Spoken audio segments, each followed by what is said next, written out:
베드로전서 3장 13절에서 22절, 베드로전서 3장 13절에서 22절.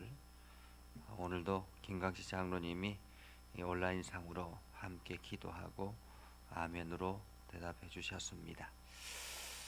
베드로전서 3장 13절에서 22절 다 같이 함께 읽겠습니다. 또 너희가 열심으로 선을 행하면 누가 너희를 해하리요?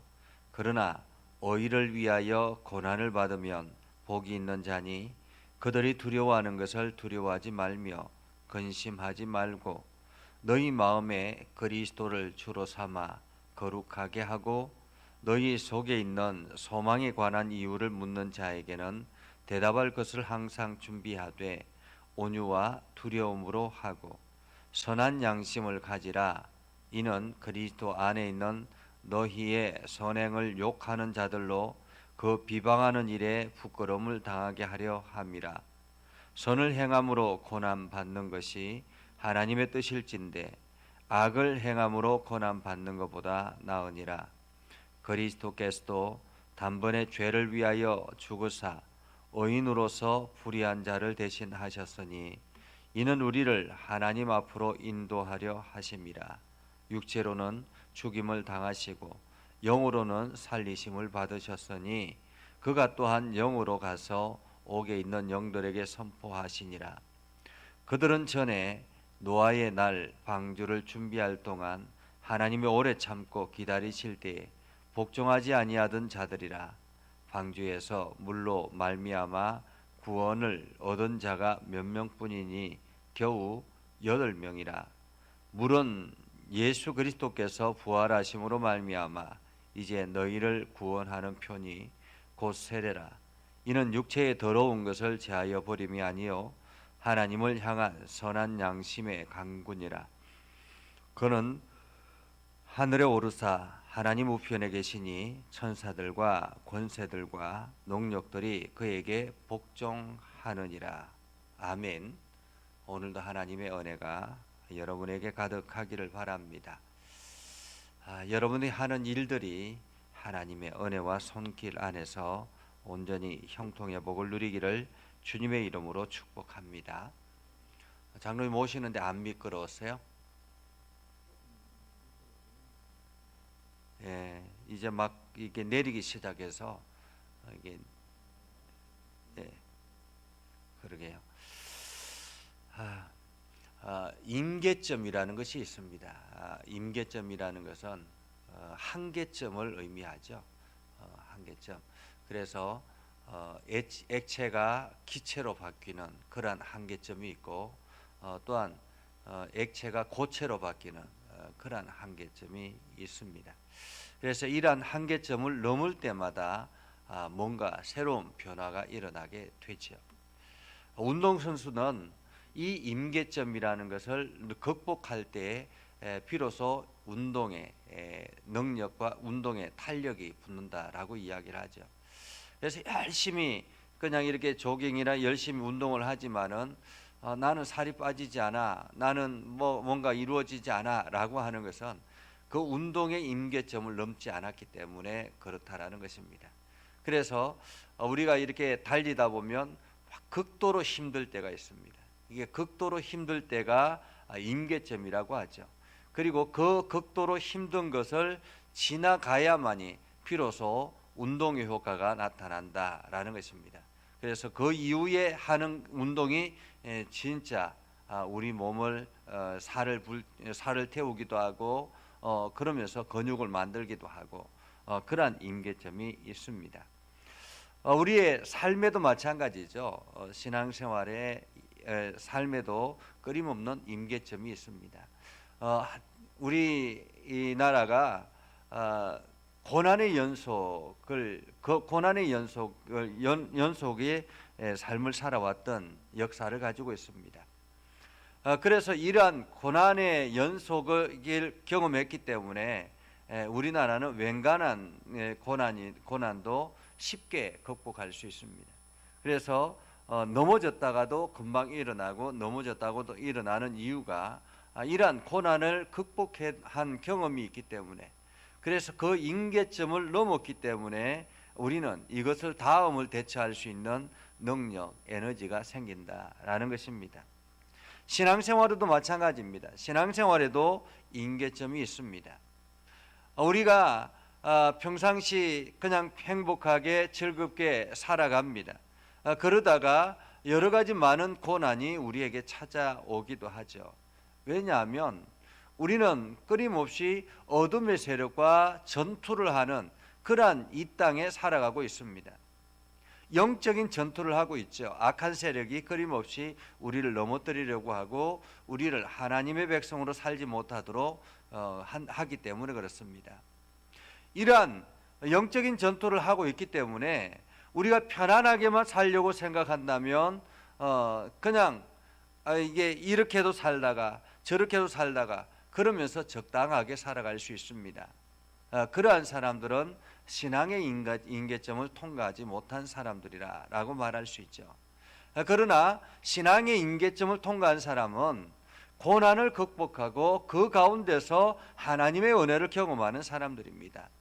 기도함으로 그 하나님의 은혜를 경험하고 그러한 신앙의 임계점을 통과한 사람이 비로소 하나님의 은혜를 사모하게 된다라는 것입니다. 하나님의 능력을 경험하게 된다라는 것이죠. 이러한 임계점을 통과한 사람들이 끊임없이 이 땅에 있었기 때문에 오늘날 우리에게까지 이러한 복음이 전달될 수 있었던 것입니다.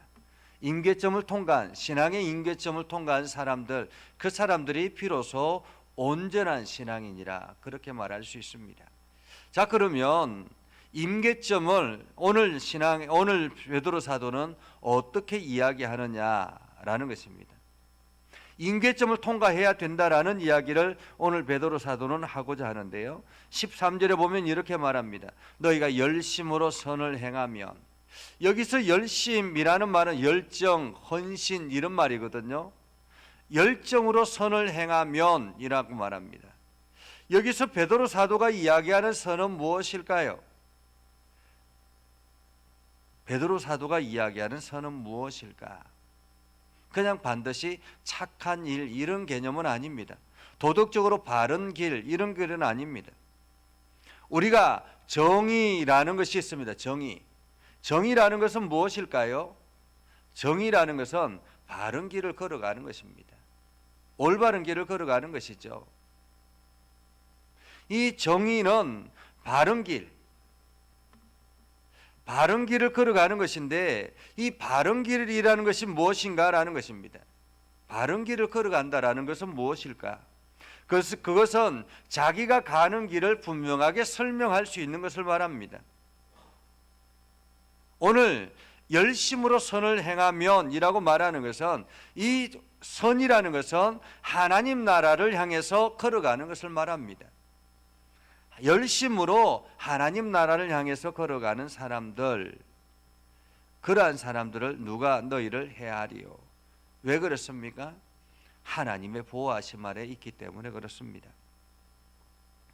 그러나 의를 위하여 고난을 받으면 복이 있는 자니, 그들이 두려워하는 것을 두려워하지 말며 근심하지 말고 너희 마음에 그리스도를 주로 삼아 거룩하게 하고 너희 속에 있는 소망에 관한 이유를 묻는 자에게 대답할 것을 항상 준비하되 온유와 두려움으로 하고 선한 양심을 가지라, 이렇게 이야기를 하죠. 의를 위하여 고난을 받으면 복이 있는 자다라고 이야기합니다. 오늘 베드로 사도는 신앙의 임계점을 의를 위하여 고난을 받는 것 이렇게 표현하고 있습니다. 의를 위하여 고난을 받는 것. 우리가 믿음으로 인해서 고난을 받는 경우들이 참 많이 있습니다. 이 믿음 때문에, 신앙 때문에 고난을 받는 경우들이 많이 있죠. 지금도 우리가 신앙생활하는 것 때문에 사람들로부터, 사회 사람들로부터, 세상 사람들로부터 비난을 받을 때가 있습니다. 물론 그 신앙생활이 기존에 우리가 함께 신앙생활하던 우리 주변에 다른 누군가가 하나님의 뜻대로 하나님 나라를 향해서 달려가지 아니하고 세상의 욕심을 채우기 위해서 달려가다가 그것이 신앙인이다라는 이유 때문에 함께 더불어서 우리가 비난의 대상이 되기도 합니다. 물론 지금 매스컴에 한창 떠들고 있는 한 목회자, 제가 보기에는 목사라고 할 수 없을 것 같은데도 불구하고 그 신분 자체가 목사라고 합니다. 그렇게 해서 이 목사가 20년 동안 감금해 놓은 어린아이부터 시작해서 어린아이 때부터 20년 동안 감금하며 성폭행했던 이야기들, 그리고 또 혹은 이 가족이 오랫동안 감금해 놓고 이렇게 이상한 짓거리를 시켰던 이야기들, 이러한 것들이 지금 이제 사회 공분이 되기도 합니다. 그런데 이것이 목사라는 타이틀을 가지고 있다라는, 도대체 어디서 목사 그것을 받았는지는 모르겠는데, 이러한 타이틀 때문에 결국에는 모든 이들이, 신앙인들이 이러한 비난의 대상이 되기도 합니다. 그럼에도 불구하고 우리는 어떻게 걸어가야 된다고 합니까? 뚜벅뚜벅 의를 위하여 고난을 감수해야 된다라는 것입니다. 이것이 바로 우리 신앙의 임계점이라는 말입니다. 신앙의 한계점이라고 말할 수 있죠. 우리가 늘 좋은 일을 하다가 칭찬받고 이런 것들은 얼마나 좋습니까? 그러나 항상 우리가 좋은 일을 하는 데 있어서 칭찬만 돌아오는 것은 아니더라라는 거죠. 신앙생활하는 데 있어서 때로는 우리에게 비난이 찾아오기도 하고, 신앙생활하는 것에 있어서 우리들에게 고통이 찾아오기도 합니다. 그러나 우리가 묵묵하게 이 길을 걸어가는 이유, 이 신앙의 임계점을 무엇으로 돌파할 수 있느냐라는 것입니다. 무엇으로 돌파할 수 있느냐, 무엇으로 넘을 수 있느냐. 운동선수들이 그 임계점을 넘기 위해서는 반드시 목표가 필요하다라고 이야기합니다. 자기가 도달해야 될 목표가 분명할 때 그 임계점을 넘을 수가 있다라는 말이죠. 계주가 우리가 운동회를 하거나 하면 계주가 마지막에 항상 합니다. 근데 이 계주 선수들이 끝까지 최선을 다해서 달리는 이유는 무엇입니까? 다음 사람에게 내가 바톤을 넘겨줘야 되겠다라는 그 목표 지점이 나를 기다리고 있는 저 사람이 있기 때문에 그렇다라는 것입니다. 운동선수들도 마찬가지고 모든 것들이 마찬가지죠. 목표가 분명할 때 우리는 최선을 다해서 달려갈 수 있고, 그러면서 임계점을 넘을 수가 있는 것입니다. 오늘 이러한 신앙의 임계점을 넘은 사람들이 끊임없이 바톤을 이어주어서 오늘 저와 여러분들에게까지 오게 된 것이죠. 성경은 우리들에게 이야기합니다. 너희가 의를 위하여 고난을 받으면 복이 있는 자다라고 이야기합니다. 복이 있는 자다.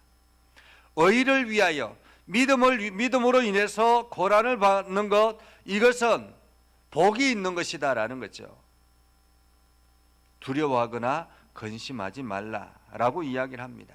그러면서 너희가 어떻게 이런 일을 하느냐, 어떻게 이 고난을 감수하느냐, 이 고통의 시간을 어떻게 잘 이렇게 이겨내느냐, 도대체 너희에게 무엇이 있기 때문에 이렇게 사람들이 이렇게 비난하는데도, 이렇게 고난을 주는데도 꿋꿋하게 의를 위하여서 걸어가느냐, 신앙생활을 하느냐 라고 묻는다면 거기에 대해서 항상 대답할 말을 준비하라 라고 이야기를 합니다. 소망에 관한 이유를 묻는 자에게는 대답할 것을 항상 준비하되 온유와 두려움으로 하고 라고 이야기하죠. 온유와 두려움으로 하고. 그러면서 너희의 선행을 욕하는 자들로 그 비방하는 일에 부끄러움을 당하게 하라. 선을 행함으로 고난받는 것이 하나님의 뜻일진데 악을 행함으로 고난받는 것보다 나으니라 라고 이야기를 하죠. 자, 그러면 이 신앙의 임계점은 무엇으로 돌파할 수 있느냐? 그 목표치가 무엇이냐? 분명한 목표가 무엇이냐? 너희는 무엇을 보고 이 길을 걸어가느냐라는 거죠. 18절에 베드로 사도는 이렇게 이야기합니다. 그리스도께서 그 목표가 되신다라는 것입니다. 그리스도께서 예수 그리스도는 어떤 사람이었습니까? 단번에 죄를 위하여 죽으사 의인으로서 불의한 자를 대신하셨으니 이는 우리를 하나님 앞으로 인도하려 하심이라. 한마디로 예수 그리스도께서 모델이 되셔서 의인으로서 불의한 자들에게 대신 죽음을 당했다라는 것입니다.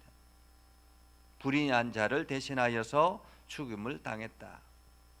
그리고는 우리를 하나님 앞으로 인도하였다라는 것입니다.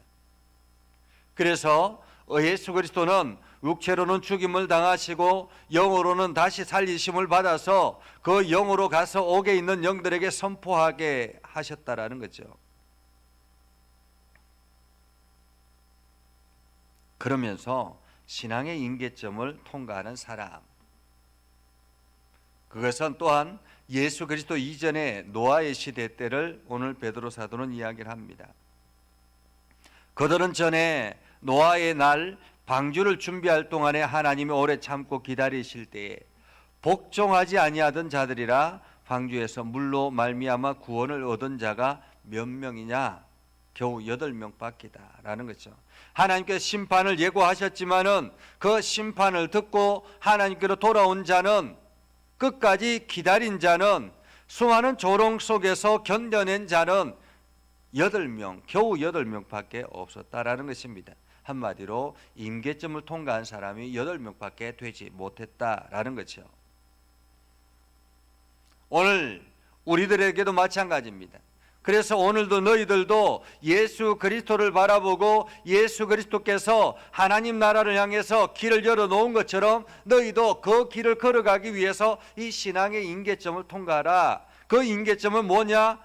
의를 위하여 고난을 당하는 것, 그것을 기꺼이 감수하는 것이다 라고 이야기를 하고 있습니다.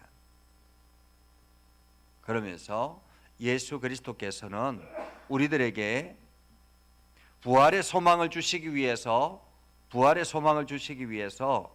십자가에 달리시고, 그리고 우리에게 세례로, 구원의 표로 세례를 보여주셨는데, 세례는 뭐냐? 오늘 세례는 뭐냐면 육체에 더러운 것을 제하여 버림이 아니요 하나님을 향한 선한 양심을 강구하는 것이라 라고 이야기합니다. 세례는 우리가 죄로부터 깨끗하게 씻음받은 것을 말합니다. 그런데 단순히 우리가 죄 씻음 받은 것이 문제가 아니라, 이 죄 씻음 받은 것이 아니라 하나님을 향한 선한 양심을 갖는 것이다라는 것입니다.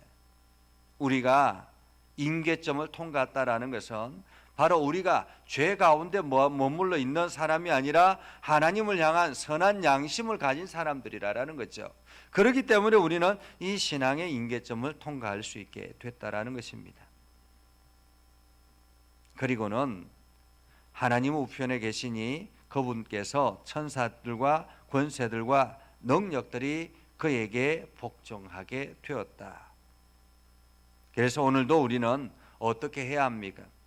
억울한 고난을 받을 때 이때가 오히려 복음을 전할 기회다. 왜냐하면 이것이 바로 하나님께서 우리를 가장 사랑하는 그 시점이기 때문에 그렇습니다. 우리가 평상시 아무런 문제 없을 때 그냥 신앙생활하는 것, 그것과 고난 가운데서 하나님을 찬양하고 믿음의 길을 온전히 걸어가는 것, 어떤 차이가 있겠습니까? 하나님은 고난 가운데서 우리 자신들이 믿음을 지켜나가는 것, 이것을 보면서 우리의 믿음을 측정한다라는 것입니다. 오늘 베드로 사도는 억울한 일을 당했을 때 의를 위하여 고난받는 것 주저하거나 두려워하지 말라라고 이야기를 합니다. 여러분들이 걸어가는 그 길 가운데, 여러분들이 믿음으로 걸어가는 그 길 가운데 때로는 고난이 찾아온다 할지라도 여러분이 두려워하거나 근심하지 말고 뚜벅뚜벅 그 길을 걸어가라라는 것입니다. 그러면서 사람들이 어떻게 당신은 이렇게 흔들리지 않고 걸어갑니까? 라고 이야기를 하면 항상 대답할 이야기를 준비하라. 그것은 바로 예수 그리스도께서 나를 위해서 십자가에 달려 죽으셨고, 예수 그리스도께서 나를 위해서 하늘나라를 향한 길을 만들어 놓으셨기 때문에 오늘도 내가 그 길을 걸어갑니다 라고 이야기를 하면 된다라는 거죠.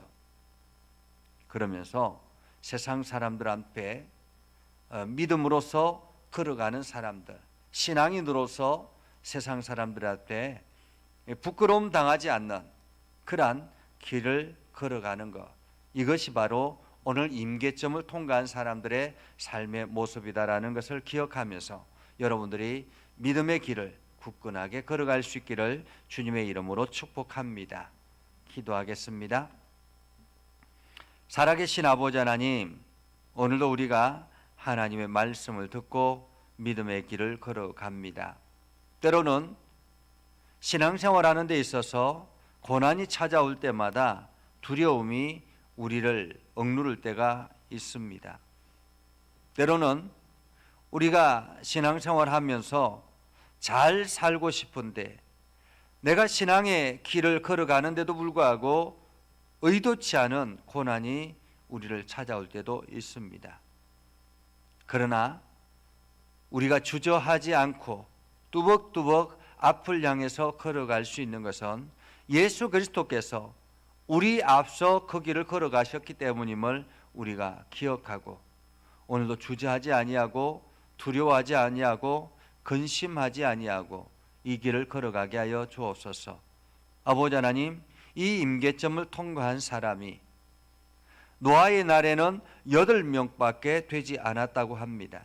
아버지 하나님, 이 땅에 수많은 사람들이 하나님의 경고를 듣고 하나님의 말씀 앞에 놓여 있지만은 그러나 끝까지 고난의 길을 통과하며 신앙의 임계점을 통과하여 뚜벅뚜벅 하나님 나라를 걸어가는 사람들은 그렇게 많지 않다라는 것을 우리들에게 보여주기도 합니다.